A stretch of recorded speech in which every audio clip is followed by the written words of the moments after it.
everyone, and welcome to my channel. I am Kayla Logan. You can find me on Instagram underneath Kayla Logan Blog. This is my first YouTube video ever, and I have no clue what the fuck I am doing. I was like, oh, if you can do social media stories, you can 100% do YouTube. I'm not sure about that. I am a hot fucking mess. Like, I'm literally wearing no bra right now. I've been wearing the same damn romper for 3 days. My hair is literally falling out from the braids it was in. And I still have painting on my chest from a photo shoot I did a few days ago. It says, I love myself. But I figure I'm going to give this a shot. I'm going to try this because what do I have to lose? I have nothing to lose. And I have some really exciting announcements for you, and that is why we are here today. I am starting a wellness journey, and I've decided to start this YouTube channel to document this wellness journey among a few other things. And I want to take you along, but I want to take you along in a really intimate, personal way. I want to show you the ups and downs, the highs and lows, the struggles, and the reality of it. I want to show an authentic experience of what I'm going through and to bring you guys along. So some of the things I have planned are going to be cooking with friends episodes, which are going to be super incredible. I can't wait for them. There's going to be vlogs where I'm going to be confessing what I'm going through, like sugar withdrawal and giving up carbs because I'm straight up addicted to fast food. And I just want to take you on this journey with me. And I'm really excited. And I'm scared. And I don't know how any of this is going to turn out. But we're going to do this. We're going to do this together. In order to discuss this wellness campaign with you, I need to explain where I started. And I think I already mentioned on Instagram, I'm a body positive advocate. But it didn't start that way. It was a really, really hard journey. Before I can start talking about this wellness journey, I need to talk about where I started. So over the last couple of years, I've gained well over 100 pounds.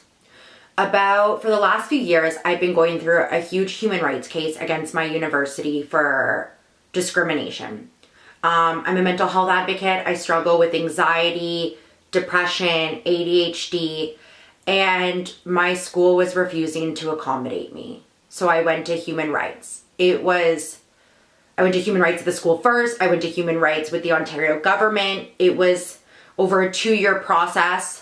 During that process, I had to do an internship. I was in public relations, and I moved out to California to do that with PR Couture because I just couldn't be in Canada any longer. Like, I honestly felt that they wanted me to kill myself instead of having to deal with me. And I know that's such a strong thing to say. I know that's a huge thing to say, but I remember saying that to my family, and I truly believe it.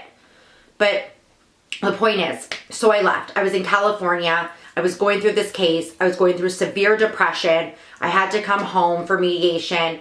And the depression just took its toll on me. And I ended up gaining all this weight. And it was really hard. It was really hard. When I came home from California, I didn't really see that there was anything wrong with me. But my family liked to point out, like, oh, you got fat, or just make comments about my weight and slowly picking at my insecurities, and I became really fat phobic. I became so embarrassed of my weight that I wouldn't leave the house. And I became so depressed, and it was just a mixture of everything. And I didn't want to go see people when I got home because I didn't want them to give me this, oh, you got fat. That is a real look. The you got fat look is a real fucking look, and it hurts. It hurts. It hurts when people don't recognize you because you're 100 pounds heavier, or they like judge you and think you don't take care of yourself and that you're lazy. That wasn't the case for me. Like, I struggle with mental illness. That's how this happened. I don't know if maybe my medications played a part in it because I take medication for mental illness, but I wasn't lazy. I was literally hiking and camping and walking and traveling. It's frustrating. And I'm also going to out loudly say it. Like, I have eating disorders. Like, I struggle with binge eating. I am severely addicted to fast food and sugar, and that is not a joke. That is not a joke. And I'm sick of pretending like these aren't real issues. But anyways, my body positivity journey on social media actually started as a weight loss campaign. Yeah, a weight loss campaign. I decided that I was going to lose the 100 pounds or more that I had put on. And I was going to document that. I was going to document the real experience, the authentic experience of it. I was going to show my stretch marks. I was going to embrace my body. I was going to show the doctor's visits and the weight progression. And one of the ways that I was going to do this was that I was going to do regular daily things in my underwear, because I wanted to show that you are beautiful at every shape and size. So like things like going to Starbucks, I was gonna get photos of me drinking my Starbucks in my underwear. Or I was gonna like ride the TTC in my underwear. And it was gonna document this progression of weight loss, but in places. Now, I started doing the Dr. Bernstein Diet. I had done it a few years before. I had lost 60 pounds. As you can see, there is an issue. My weight fluctuates. It goes ups and down. I'm always yo-yo dieting. I'm always doing super fucking unhealthy things to lose weight. So I'm like, genius. I'm going to do this ridiculously expensive diet and all my problems will be solved. I will be thin, I will be beautiful, and I will be loved, and I will love myself, right? Like easy, just pay $600 a month, go into the doctor's office 4 or 5 times a week, pee on a stick to make sure you're in ketosis, get B12 and B6 shots daily, and you will lose the weight. No, it was so much more than that. It was such a restrictive program. There was like 6 pages of only things you were allowed to eat. You had to weigh everything. You had to measure everything. You had to be weighed daily. It was hard. It was hard. And I was documenting all of this. And I was documenting, you know, wanting to eat sugar and carbs and binge eating at night. And it was hard. So I was like, okay, let's do this campaign now. Let's start showing the body's different every shape and size. I'm down 20 pounds. And then I got sick. I really hurt my stomach doing this diet, and I was in so much pain.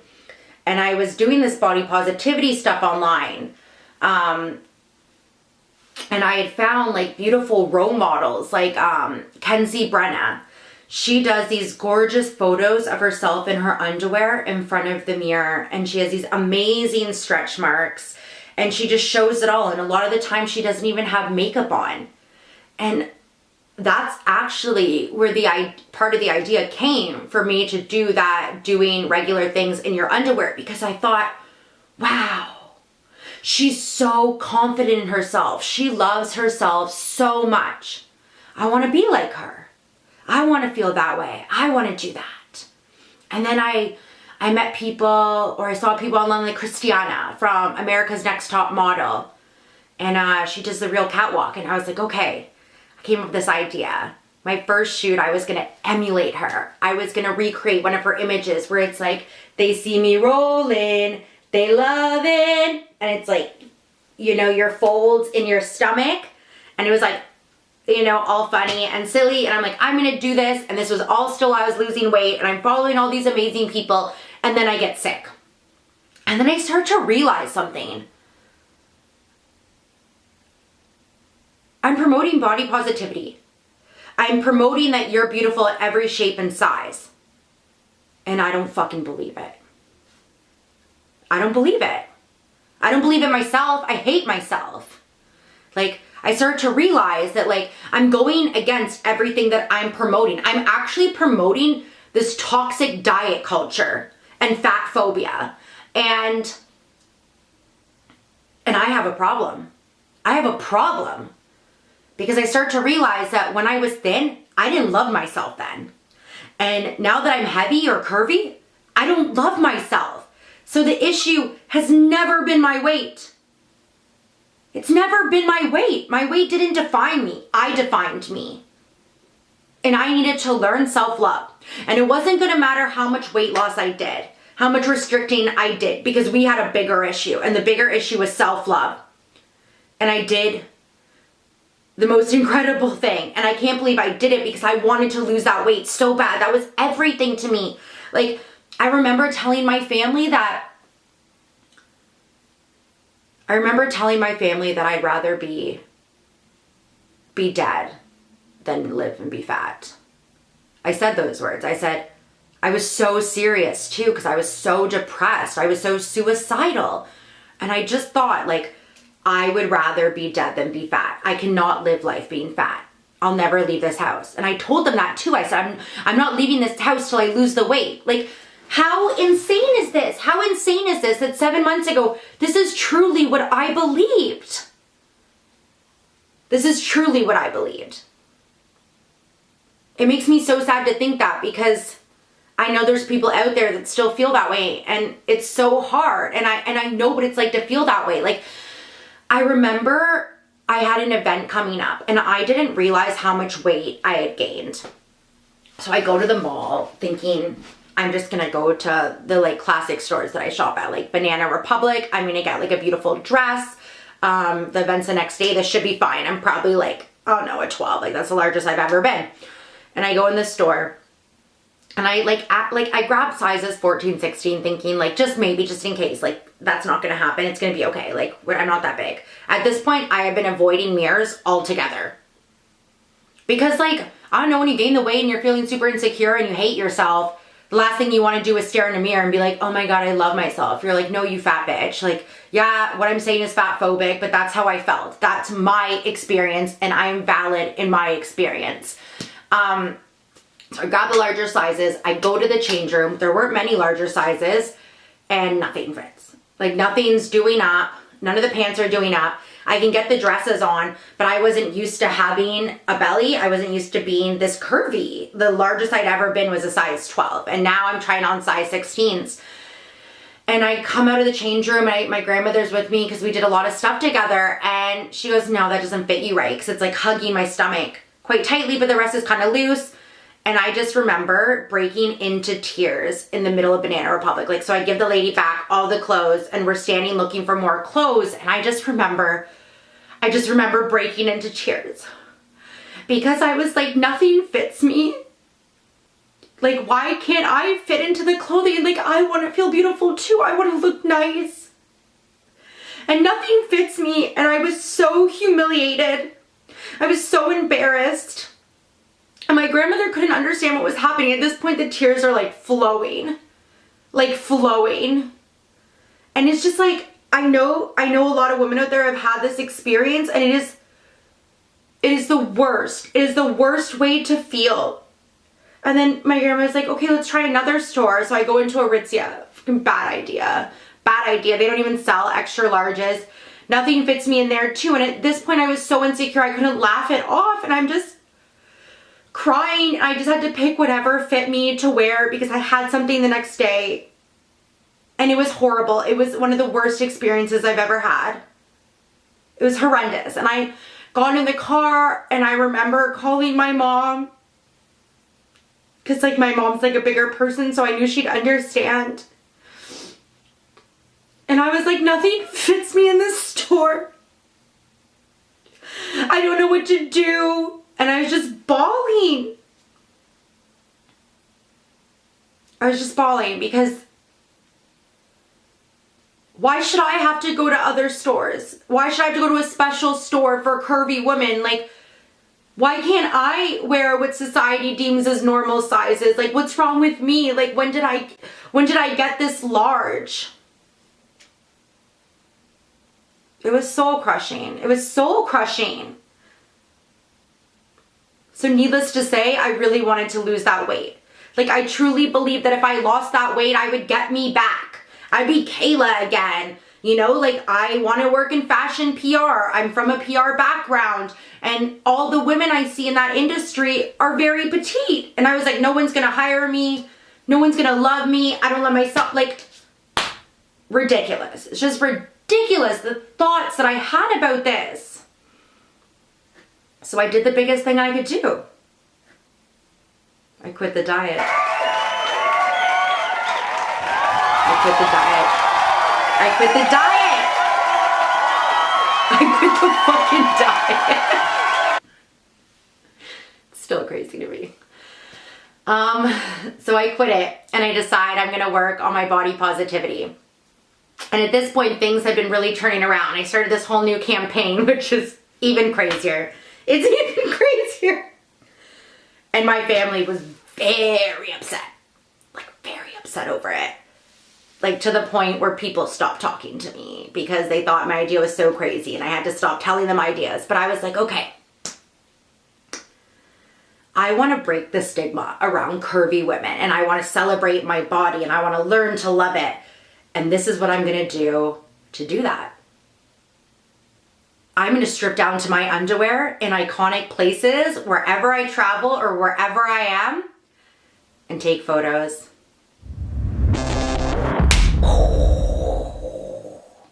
I'm not even joking. This is my idea. I'm like, this is going to be amazing.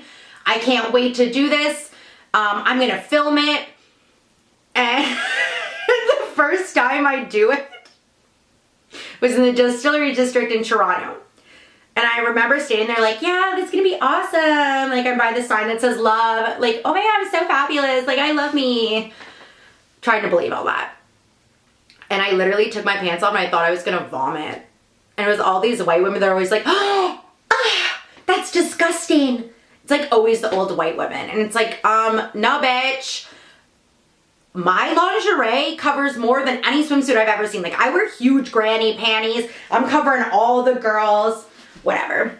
Anyways, so places I've done this so far have included Parliament, where an RCMP officer, which is like our federal agents, ran up while live on Instagram Live, screaming that there's children around, this is inappropriate, which I said, it's not illegal, is it? And they're like, no, but it's inappropriate, the children. And it's like, okay, so this person's clearly enforcing their own cultural values and beliefs, and they're not enforcing the law, which is their job. And I find out that yogis go there once a week wearing barely anything, fit women, no issue with that. By the way, there was no children around. So this was her own personal belief she was enforcing. I've done it, Peggy's Cove in Nova Scotia. I did it in Halifax.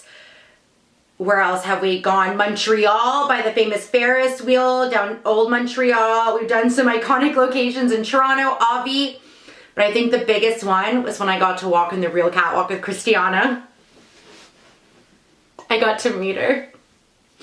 And I got to meet some of my favorite curvy influencers. Sorry.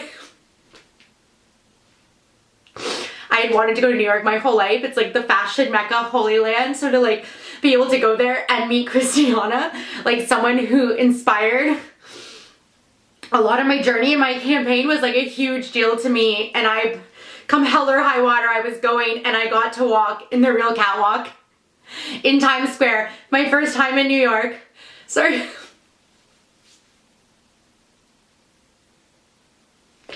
My first time in New York. I get to walk through Times Square in my underwear with all these incredible people that I admire so much. And it was such a liberating and amazing moment that I'll never forget ever. It was just so powerful. The inclusivity, the diversity, the freedom, the liberation. It was beautiful. And then I did more. Grand Central Station. That one was scary. The police kicked us out because we didn't have a permit. The Met Steps, Gossip Girl! Central Park! I did it. And I keep doing it. And I say this to people sometimes and they probably think I'm insane, because I probably am insane for doing this. But I'm like, it took me stripping down to my underwear to learn to love myself in public. Yeah, it actually did. It really, really did. But moving on, let's finally talk about this wellness journey because I've been talking about everything else. Okay. So I quit the diet. I'm like, okay, we're going to learn to love ourselves. Now, 7 months forward. Here we are today. And tomorrow, when you see this, will be today, I am launching my wellness journey. I met a nutritionist about 4 or 5 months ago. Her name's Fitlistic Jenna Pixner. She is an amazing, incredible, inspiring human being. And we've been talking about doing this journey together since we met. And I just wasn't ready. I wasn't ready to give up the fast food. I wasn't ready to stop binge eating. I wasn't there yet. I still didn't love myself the way that I should love myself. So I just couldn't do it. I just couldn't do it yet. And I remember even saying to her, I was like, if you make me give up cheese or wine, like, you're fired. Even though I don't pay you, you're fired. I'm a bitch. So I wasn't ready. I just couldn't do it yet. This is a wellness journey. It's not a weight loss journey. And there's a big difference, and I'm going to tell you why. So before, when I did this, it was all about a number on a scale. But I finally love myself. Like, when I go to photo shoots and I'm sharing with you guys online, I want you to see my curves. I want you to see my cellulite, my stretch marks. I think it's beautiful. I think my rolls are gorgeous. I think it's art. I love my body. I truly love my body. But the issues I'm having now are health. Like, I have high cholesterol. I have high uric acid in my body. I'm straight up addicted to fast food and pop. I have such significant back pain that I can barely stand for more than 5 minutes at a time. My neck pain is just so incredible. I don't know what to do. My anxiety is out of control and my depression. And food is contributing to all of this. Like, I used to be a competitive soccer player. Like, I played pro soccer in Italy when I was 16. And I used to love being active. And I can't do that anymore because I'm in so much pain. So it's no longer about weight. And at first, I decided I was going to film my first video and I was going to step on a scale. And I was going to share that moment with you and how that scale made me feel and how that number made me feel and the progression of this wellness journey, because a few months ago, secretly, it was still about weight. I was still going on about how I was going to lose 100 pounds and but it's going to be wellness. Well, that was bullshit. And that's not what I want to do.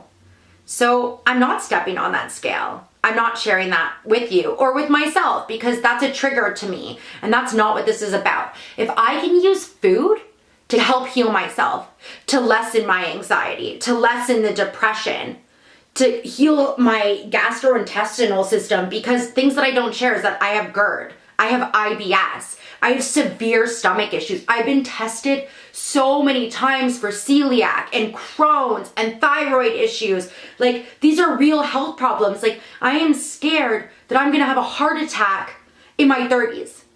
I am all for being curvy and beautiful if I'm healthy, but I have doctors telling me I have to lose weight. And when you're risking your health, that's a different story, right? Like, I'm not gonna feel guilty for what I do and the things I eat, but I'm scared for my health. Like, what if I wanna have children one day? I wanna be able to run around with them. I wanna go to cycling classes with friends. I wanna be able to travel. I can't do all of this if I'm continuing to harm myself the way I am with the food that I am. I can't.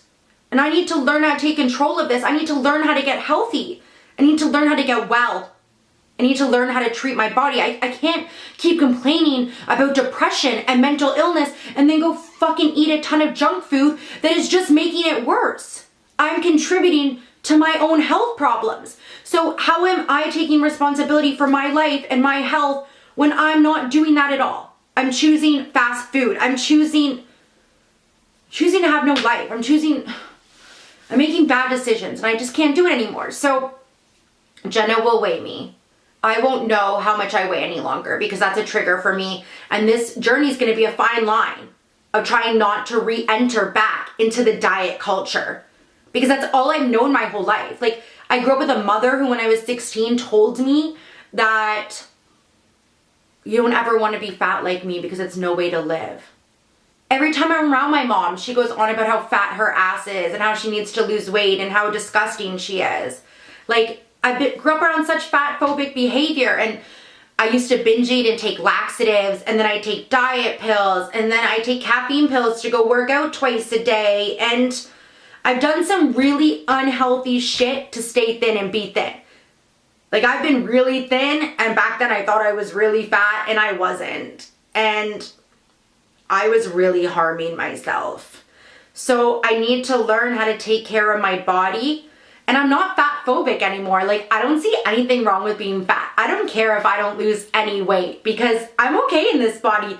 In fact, I'm kind of scared to lose weight because then what happens if my clothes don't fit anymore? I don't have money to replace them.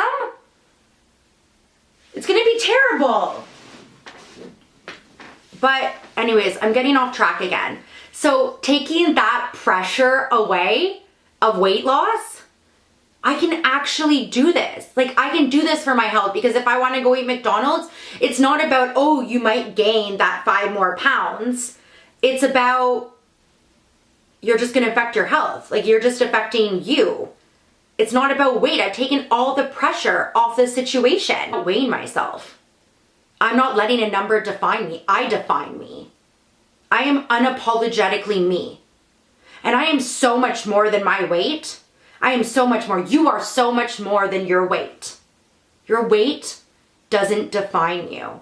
You get to define you. You get to decide who you are as a person. And I like who I am. I am kind. I am caring. I'm compassionate, empathetic, loving, trusting, educated, smart. I'm beautiful. I'm curvy goddess. I get to define me. I'm an advocate. I'm a fighter. I'm a survivor. I get to choose who I am. My weight doesn't get to do that. I am not any less of a human being because of my weight. You are not any less of a human being because of your weight. And we are all valid in our experience, in our weight. You don't have to just be curvy to have body positivity issues, to have self-esteem issues, to struggle with your body. It affects all people. We've all bought into this diet culture that we need to look a certain image, and we don't. We just have to be okay with ourselves. And that's what this health wellness journey is about. I just want to be my best self. And that's what I'm going to try to do. And I'm going to work on that with Jenna. And I'm going to share that with all of you through YouTube and through Instagram. And we're going to have real conversations about it.